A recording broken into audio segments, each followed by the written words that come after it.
It was a quiet morning in Willow Creek, the kind of neighborhood that looked perfect from the outside. White fences, trimmed hedges, the hum of sprinklers, everything so controlled, so painfully neat. Yet beneath that order something was always watching. Claire Bennett had lived there for only 3 weeks. To her, the place felt suffocating, as if the perfect lawns were hiding something alive underneath. She moved here hoping for a reset, a fresh start after the messy end of her last relationship after years of feeling lost. But on that morning, when she opened her door to grab the mail, she found something that would change everything. A single cream-colored envelope lay on her doormat. No stamp, no name, only the HOA emblem embossed on the flap, the silver oak leaf that every resident had come to recognize, sometimes fear. She hesitated before picking it up. Inside was a short note typed on HOA letterhead. Ms. Bennett, your property is not in compliance with community standards. Please report to the HOA office at 2 p.m. to discuss this matter with the president personally. Willow Creek Homeowners Association. Claire frowned. Personally, that was strange. Normally these things were handled by email or warnings slipped in mailboxes, not personal meetings. Still, she didn't have much of a choice. She just moved in. The last thing she needed was to start a fight with the HOA. She sighed and looked around her front yard. Everything looked fine, freshly mowed, porch swept, new flowers in the soil. She had no idea what noncompliance could even mean. At 2 p.m. sharp, she arrived at the HOA office, a remodeled house at the end of the cul-de-sac. It was quiet, sterile, and smelled faintly of lemon polish. The blinds were closed. A woman at the front desk smiled without warmth. Ms. Bennett, the president will see you now. The door creaked open, and Claire stepped into the office. Behind a wide mahogany desk sat a man in his late 50s, silver-haired, sharp suit, posture perfect. His expression was unreadable but commanding, the kind of presence that filled the room before he spoke. Ms. Bennett, he said in a deep, calm voice, I'm Richard Hale, president of the Willow Creek HOA. Please have a seat. She sat down, clutching her purse uneasy. He slid a printed form across the desk. Your front porch light doesn't match community standards. It's a non-approved model. I'm sure it's an honest mistake. Claire blinked. My porch light. He nodded, smiling faintly. Yes, we maintain visual consistency here. Small details matter. There was something about him that unnerved her. His eyes lingered just a second too long. His tone, soft, deliberate, felt familiar, though she couldn't place why. She apologized quickly, promising to replace the light that week. But as she gathered her things to leave, he said quietly, You just moved here alone, didn't you? She froze. Yes, how do you know that? He smiled again, but it didn't reach his eyes. HOA records, we like to make sure every new resident feels welcome. Claire nodded awkwardly and left, her pulse quickening. She could feel his gaze following her out the door. That night, as she cooked dinner in her small kitchen, she couldn't shake the feeling that something was off about him, about that meeting. When she looked out the window, she could have sworn she saw someone standing on the sidewalk across the street. A tall figure, motionless, watching. She closed the blinds. The next morning, another envelope waited on her doorstep. This one wasn't from the HOA. It was handwritten, the ink pressed hard into the paper. Don't trust Richard Hale. No signature. Her heart began to race. She looked around again, the morning quiet suddenly heavy. Every house around her seemed too still, too observant. She walked the neighborhood that day, trying to act normal. At the park, she overheard two older residents whispering about Mr. Hale. Something about how long he'd been in charge, how no one ever ran against him, how people who challenged him always seemed to move away shortly after. The same name kept repeating, Richard Hale. That evening, she decided to go through her move-in documents again, trying to understand how much control this man had. But tucked in between her lease papers, she found something she didn't remember packing. A faded photograph. A young woman holding a baby, herself, unmistakably, and a man beside her whose face had been ripped out. Her breath caught. On the back of the photo, written in neat handwriting, were two words. Find him. Claire's mind spun. She had no idea where this came from. The edges of the photo were yellowed, old. She thought about her mother, how she never talked about Claire's father, only saying he'd left before you could walk. Every time Claire asked, her mother's voice hardened. He's gone, and that's the end of it. But now the photo, the letter, the man who seemed to know too much. Her curiosity warred with fear. That night she searched online for Richard Hale Willow Creek. There were no photos of him before 5 years ago, no personal history, no family listed, nothing. It was as if he had appeared out of nowhere. She closed her laptop, unease creeping through her veins. Then a soft knock at her door. She froze, it was past midnight. "Ms. Bennett," a voice called softly, "it's Richard Hale." Her heart leapt to her throat. She didn't move. After a moment, his voice came again, smoother, colder. "I just wanted to make sure you received your notice about the porch light. We take these matters seriously." Claire backed away from the door, her breath shaking. Yes, I got it, please go." A long pause, then a quiet chuckle. "Of course, sleep well, Ms. Bennett." Footsteps retreated down the walkway. She waited until silence returned, then peered through the curtain. The street was empty.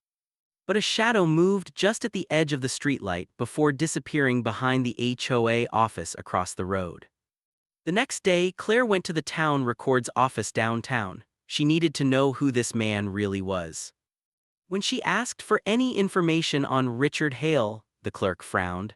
"That's funny, we have records for the HOA but none for him personally before 2018. No property purchases, no tax records, no license renewals, he just shows up." "How's that possible?" Claire asked. The clerk shrugged. "Some people know how to hide or start over." Those words clung to her all the way home. When she pulled into her driveway, she noticed something new. Her front porch light, the one she'd been told was non-compliant, was gone. In its place was a new one, a matching approved model. She hadn't replaced it. Someone had done it while she was out. She stepped closer, trembling, and taped beneath the light fixture was another envelope. This one wasn't typed. It contained a photograph recent of her, standing in her driveway 2 days earlier, holding her phone unaware. No message this time. Just the photo. Something snapped inside her, fear gave way to anger. She marched back to the HOA office, bursting through the front door. The receptionist looked startled. "Ms. Bennett. I want to speak to him now." The door opened before she finished. Richard Hale stood there, calm as ever. "I was expecting you." "Did you put a camera on my house?" she demanded. His eyes flickered. "We have community security systems, it's for everyone's safety." "Then why was there a photo of me on my own doorstep?"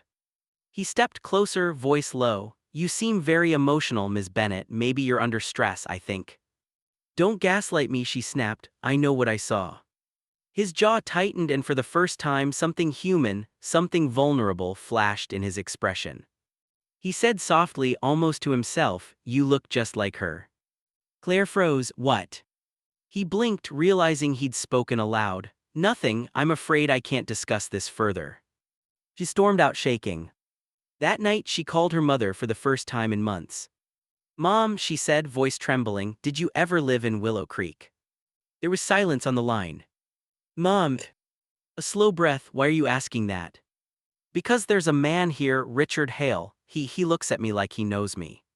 Her mother's voice cracked. "Claire, pack your things and leave that neighborhood tonight." "What, why?"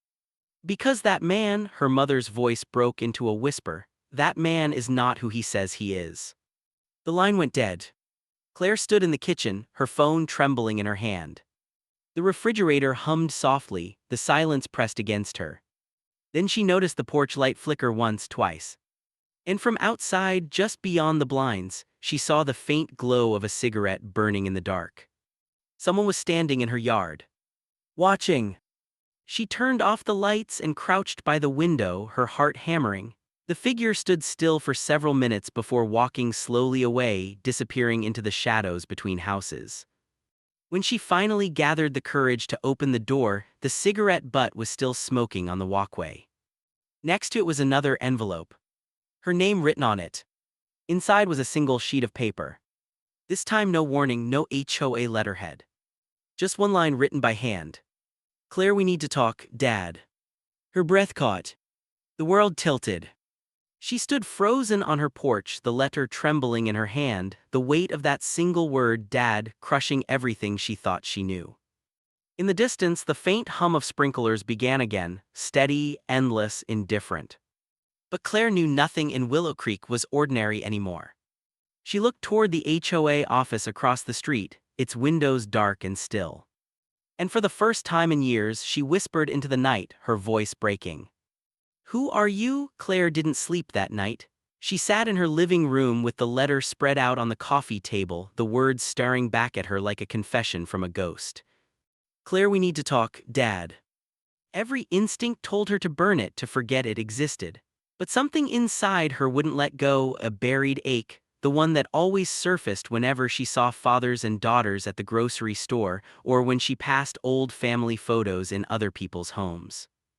For 32 years, she had lived with an absence that never had a name, and now that void had written her a letter. At sunrise, she walked to the HOA office. The street was empty, the neighborhood silent, like it was holding its breath. The blinds on Richard Hale's office were still drawn, the closed sign hanging crooked on the door. But the knob turned, it wasn't locked. She stepped inside. The air smelled faintly of tobacco and lemon cleaner, the same scent she remembered from their first meeting. His desk was immaculate, every file stacked perfectly, pens aligned in a glass cup. Only one drawer was slightly open. Inside were dozens of envelopes like the one she'd found on her porch, cream-colored, embossed with the HOA seal. She pulled one out and froze. Each one was addressed to a different resident, some names she recognized, some she didn't, but all of them had something strange, blacked out lines under the address as if something had been redacted. "Looking for something." The voice came from behind her. She turned sharply. Richard Hale stood in the doorway, holding a cup of coffee, calm as ever. "I thought we should talk," he said, "but not here, too many eyes." He walked past her and opened the back door. The sunlight spilled across the floor. "There's a trail behind the HOA office, 5 minutes walk, meet me there in an hour." He didn't wait for her to answer. And somehow she knew she'd go. An hour later, Claire followed the narrow dirt path that wound behind the neighborhood. The air was cool, sharp with pine and damp soil. Birds called overhead. Richard stood by a wooden bench near the edge of the woods, hands clasped behind his back. "You came," he said quietly. "Tell me why you called yourself my father." He looked out over the trees. "Because it's true." Claire's chest tightened. "That's impossible. My mother said you left before I could walk. She never even told me your name."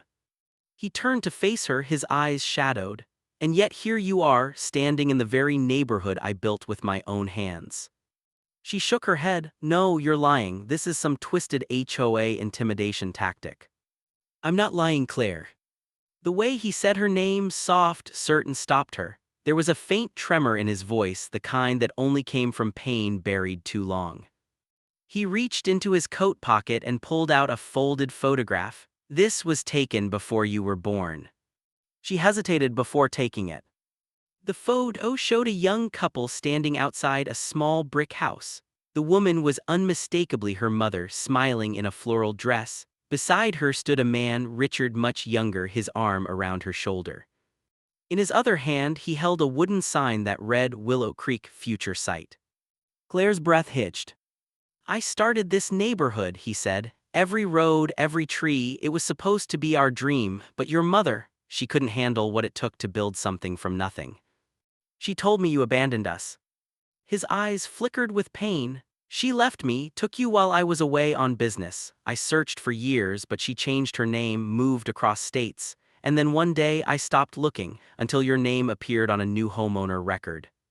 She felt dizzy. You knew who I was the moment I moved in." He nodded slowly. "I didn't know how to approach you. I thought maybe if I kept it professional I could ease into it. But then you looked at me that day in the office and he swallowed hard. "I saw your mother's eyes. I knew I couldn't pretend anymore." Claire stepped back, shaking her head. "You've been spying on me, leaving letters, watching me at night." "I was protecting you," he said, his voice cracking. "You don't understand what's happening here." She glared at him. "Then make me understand." He hesitated, glancing toward the houses beyond the trees. There are people in this neighborhood who aren't who they claim to be. The HOA isn't just a community group, it's a front for something else, something that started when this place was first built. Stop, she said, exasperated. That sounds insane. Does it? He pointed toward the rows of houses beyond the woods. How do you think I've kept this place so perfect for decades? No vandalism, no break-ins, no troublemakers. Everything here is controlled, monitored for a reason. Claire's stomach twisted. Controlled by who? He looked at her for a long moment, then said quietly, by me, and the ones who came before you. Before she could speak, a branch snapped somewhere behind them. Richard stiffened. Go home, he whispered sharply. Now. What's going on? Someone followed you, they can't see us together yet. She turned, but the woods looked empty. Still, the hairs on her neck rose. When she looked back, Richard was gone.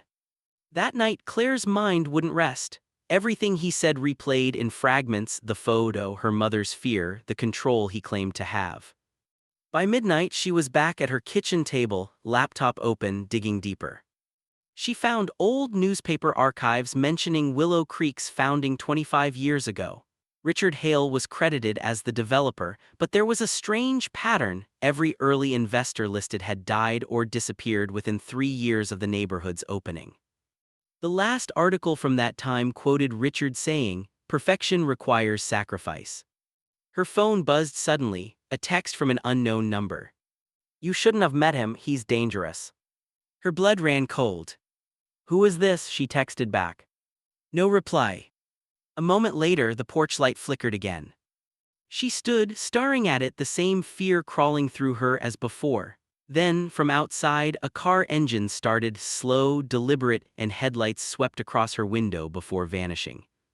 She grabbed her jacket and went outside. The street was empty except for one car parked at the far end. It was his. Richard. She marched toward it. The driver's seat was empty, the door unlocked. On the passenger seat sat a black binder labeled Resident Compliance. Inside were profiles, pages and pages of detailed notes on every homeowner in Willow Creek. Photos, schedules, income records, even personal letters. And near the back, a section labeled Claire Bennett. She flipped through it, heart racing. Her entire life was there: employment history, old addresses, even her mother's maiden name. But then she found something that froze her completely. A birth certificate, her own. Except where the father's name should have been blank, it was filled in. Father Richard Hale. She staggered back, breath catching. The sound of footsteps made her spin around. Richard stood at the edge of the driveway, his face in shadow. I told you not to come here, he said quietly. She held up the binder. You have files on everyone. Why? To keep them safe, he said. Safe from what? He stepped closer, voice low. From the people who want to destroy what we built. Claire's voice shook. You built a prison, not a neighborhood. His expression darkened. You sound just like your mother. She was right to leave you. Something broke behind his eyes, grief, rage, something far older than this conversation. He took a deep breath, trying to steady himself. She didn't leave because she hated me, he said softly. She left because she was scared, and she had every reason to be. He reached into his coat and pulled out an old photograph again, this time, a picture of her mother holding a newborn baby, sitting in a hospital bed. She wasn't supposed to have you, he whispered, not after the deal we made. Claire's stomach dropped. What deal? Before he could answer, the sound of tires screeched down the road. A dark SUV pulled up fast, headlights cutting through the night. 2 men stepped out, dressed in black, no visible insignia. Richard's face hardened. They found us. Who are they? He grabbed her arm. Run. But she couldn't move. The men were already closing in. One shouted, Mr. Hale, step away from the woman. Go, Richard yelled. Claire stumbled back, running toward her house. She heard a struggle behind her, shouting, scuffling, the sound of something breaking. Then silence. When she turned around, the SUV was gone, so was Richard. Only the black binder lay on the pavement, its pages fluttering in the wind. The next morning, Willow Creek was eerily normal. Lawns freshly trimmed, sprinklers ticking in rhythm, neighbors waving as if nothing had happened. But when Claire checked her phone, she had a new voicemail. It was from Richard. His voice was shaky, breathless. Claire, if you're hearing this, it means I couldn't stop them. There's something under the HOA office, a locked room. The key is inside my desk drawer beneath the false bottom. Don't trust anyone, not even your neighbors, especially not them. The message ended abruptly, followed by static. Claire stared at her phone, pulse hammering. She had a choice: leave Willow Creek forever, or open the door to whatever secret her father had left behind. She looked out the window. Across the street, the HOA office sat in its usual silence, blinds drawn, the silver oak emblem gleaming faintly in the sun. She knew what she had to do. That afternoon, she crossed the street, unlocked the office door, and stepped inside. The room felt colder now, emptier. She went to the desk, pulled open the drawers, and found the false bottom, a thin wooden panel that lifted easily. Beneath it lay a small brass key and a folded map of the building. On the map, a red X marked a room labeled Sublevel B, Archive. Her hands trembled as she followed the map through a narrow hallway behind the main office. At the end was a locked metal door with a keypad. She tried the key, it fit perfectly. The door creaked open. A staircase led down into darkness. She descended slowly, the air growing damp and cold, the faint hum of machinery echoing below. At the bottom, she found a concrete room lined with metal cabinets. Stacks of files filled every corner. The fluorescent lights buzzed overhead. On the far wall hung a large framed photograph, the original board of Willow Creek's HOA founders. Her mother was in it, standing beside Richard. Inscrawled across the bottom in black marker were the words, "Founding Families, Project Renewal." Claire staggered back, her mind spinning. That's when she heard footsteps on the stairs behind her. Slow, steady. She turned toward the sound, heart pounding. And from the shadows, a woman's voice said softly, "Claire, put the files down, you were never supposed to see this." She froze. It was her mother. Claire's voice broke before she could speak. "Mom." Her mother stepped into the flickering light, her face pale, older than Claire remembered. Her hair, once chestnut brown, had turned silver at the edges. Her eyes, those same eyes that always avoided the past, now stared at Claire with quiet dread. "What are you doing here?" Claire whispered. "I told you to leave this place," her mother said, her voice trembling but stern. "You shouldn't have come back." "I didn't come back," Claire said. "I never even knew we were here before." She gestured to the photograph on the wall. "You lied to me, you told me you and Dad had nothing left together, that he left us." Her mother closed her eyes for a long moment. "I wanted to protect you." "Protect me from what?" Claire demanded. "From him, from this." She pointed to the stacks of files, the map, the strange phrase scrawled across the wall, Project Renewal. Her mother didn't answer. "Tell me what this place is," Claire pressed. "Tell me why my father kept files on every single person in this neighborhood." Her mother hesitated, then stepped closer to the wall, running her hand over the old photograph. "Willow Creek was never meant to be just a neighborhood," she said softly. "When it was built, your father wanted to create a community free from corruption, free from the chaos of the outside world, a model society. But when people started moving in, he realized perfection wasn't possible without control." Claire stared, disbelief thick in her chest. "Control." "He began monitoring everyone," her mother continued. "At first it was security cameras, background checks. He said it was for safety, but it went further. Financial control, social pressure, psychological conditioning. He built a system where everyone lived by his rules, and they agreed because he made them believe it was for their own good." Claire shook her head. "That's insane." Her mother's eyes filled with tears. "He wasn't always like this. He was brilliant, passionate. He wanted to fix what was broken in people, but something changed after you were born." "What changed?" Her mother hesitated, then with trembling hands she opened one of the metal cabinets. Inside were folders marked with resident names and numbers, but one stood out: a Project Renewal, Subject 1, Claire Bennett. Claire felt her knees weaken. "What is this?" Her mother whispered, "You were the beginning of it." "What do you mean?" "When I was pregnant," her mother said, "your father was already experimenting with behavioral mapping, personality tracking, predictive analytics. He believed human nature could be rewritten if guided correctly. You were his first model, his proof that environment could perfect a person. He planned to raise you here inside Willow Creek under constant observation. You were going to be his legacy." Claire's voice broke. "I was an experiment." Tears streamed down her mother's face. "That's why I ran. When I realized what he was planning, I couldn't let you grow up like that, so I took you and disappeared. I thought if I stayed away, he'd let us go. But when I heard you moved here, when I saw your name appear in public records, I knew he'd found you again." Claire's body trembled, her breath shallow. "So he built this entire neighborhood just to keep control."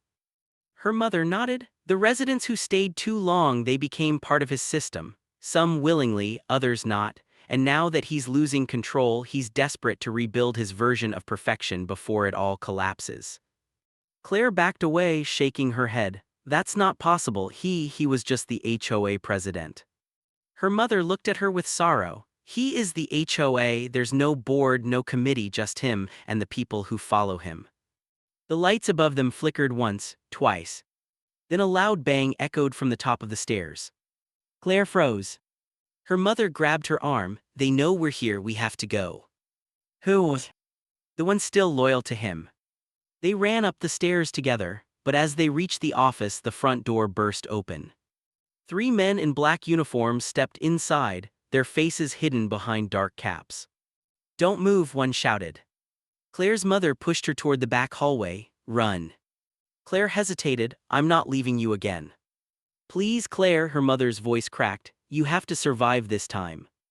The men advanced, one grabbed her mother's arm. She fought, shouting for Claire to go. But before Claire could react, a gunshot rang out. Her mother fell.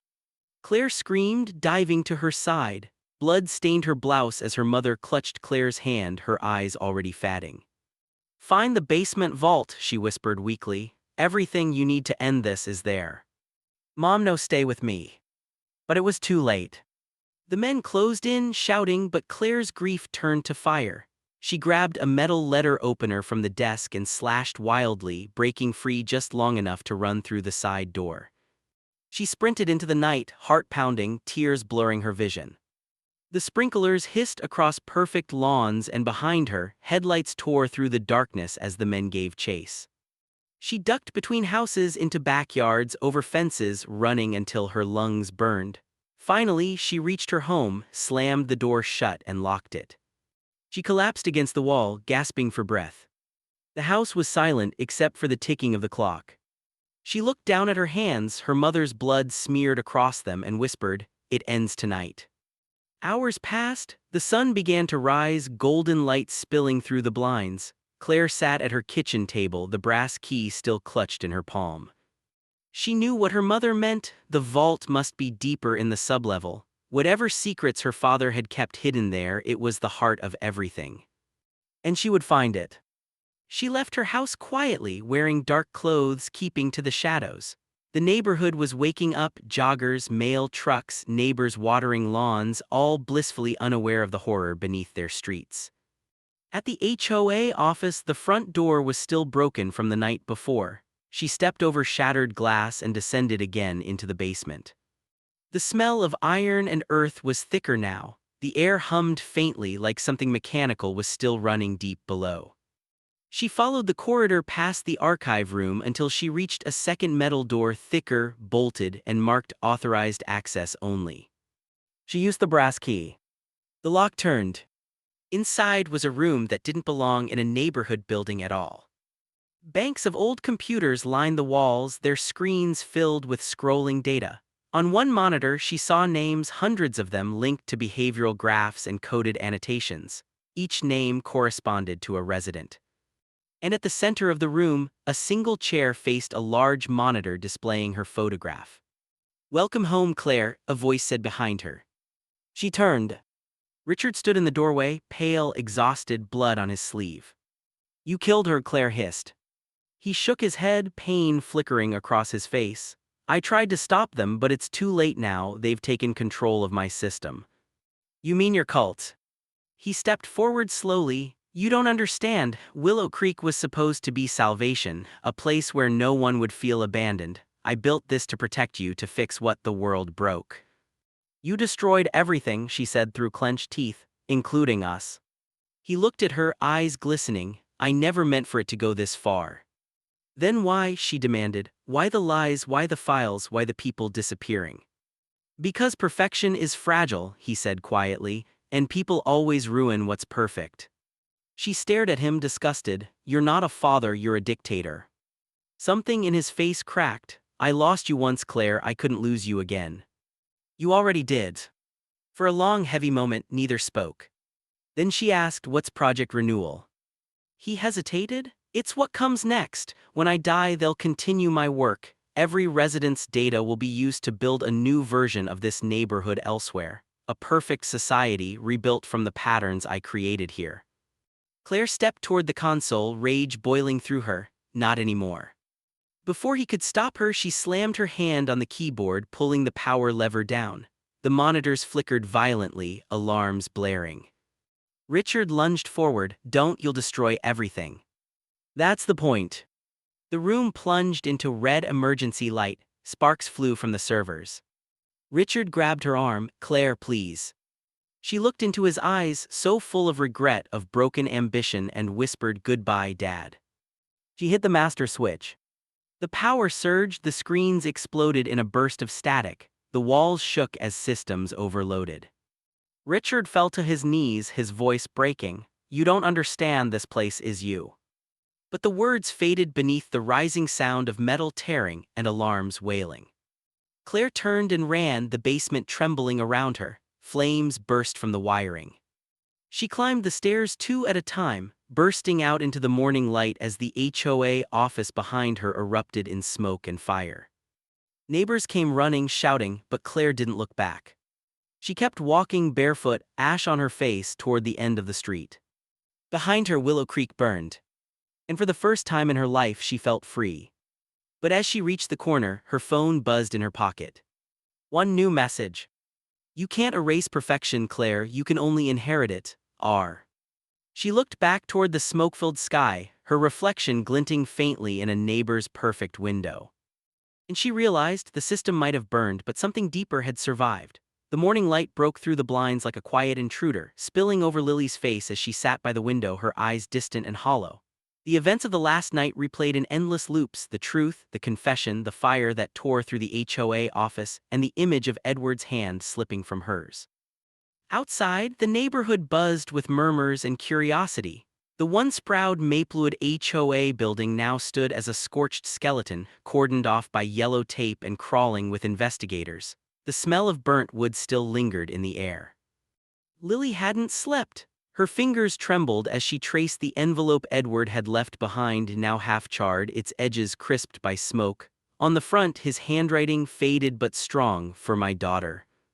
She opened it again, her chest tightening as she read the words for the 100th time.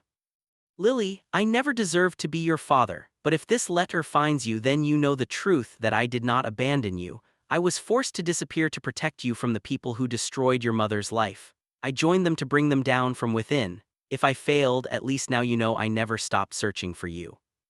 Tears blurred her vision. Edward's voice echoed in her memory, that rough, trembling tone when he had said, I was trying to protect you. A knock startled her.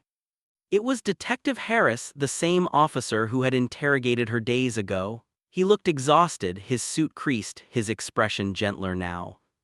Miss Green, he said softly, removing his cap. I thought you should know we found remains in the rubble. They're still confirming the DNA, but... Lily nodded before he could finish. It's him, isn't it?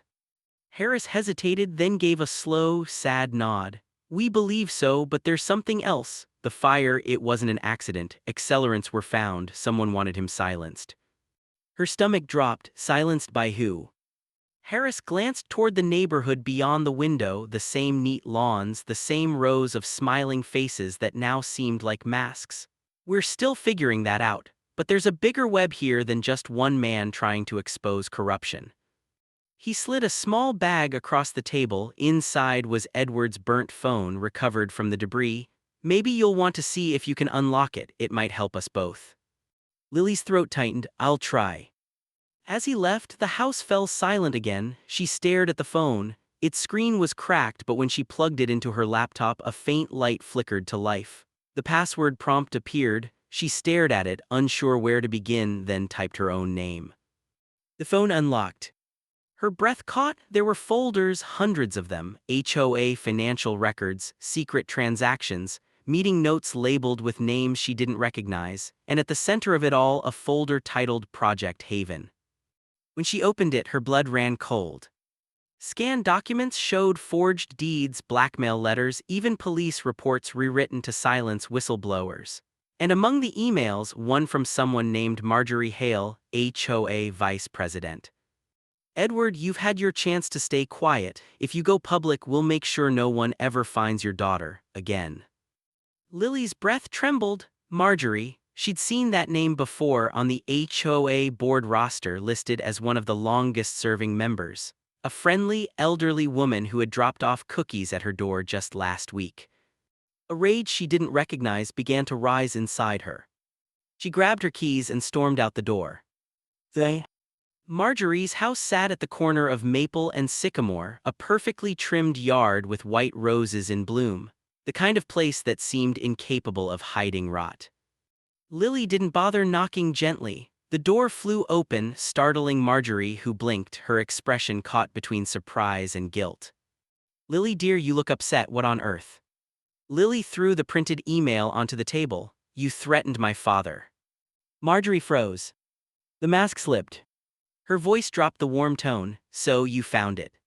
Lily's hands shook. "You ruined his life. You drove him into hiding. You set that fire, didn't you?" Marjorie chuckled softly, an almost pitying sound.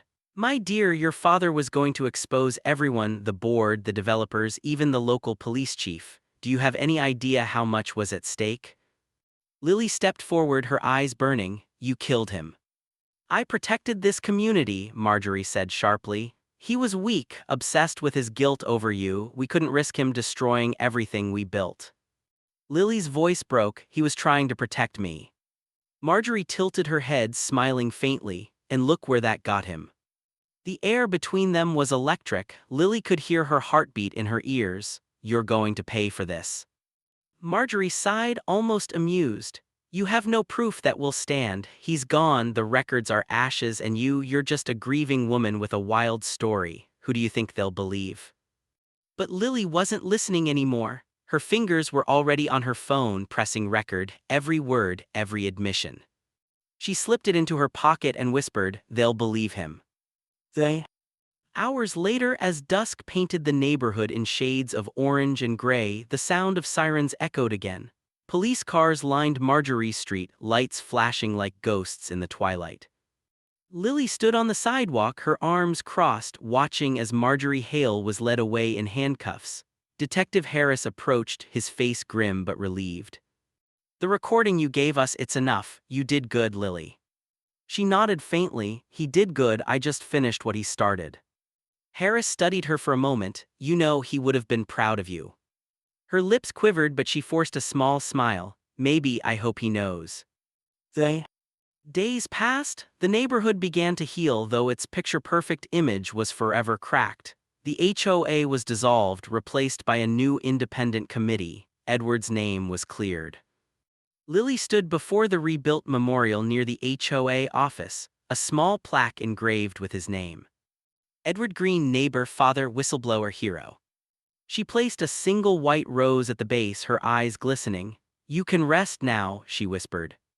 A soft wind brushed past her, lifting a strand of her hair. For a moment, it felt like a hand, gentle, familiar, resting on her shoulder. Then she turned and walked away. But as she reached her car, her phone buzzed with a new email notification. The subject line made her stop cold. "Project Haven Part 2, active." The sender's name, unknown. Her heart began to pound again. She opened the message. "You think it's over, he was only one of many, we're still watching." Her reflection in the phone screen looked back at her, wide-eyed, trembling. The neighborhood around her seemed suddenly too quiet, too still. She looked up at the rows of perfect houses, every window reflecting the dying sunlight. And in one of them, across the street, she swore she saw a figure watching her. The same faint silhouette that had once stood in her driveway on the night she met Edward Green. The air turned cold. Lily's voice barely a whisper, "Dad." The figure didn't move. Then the light inside the window went out.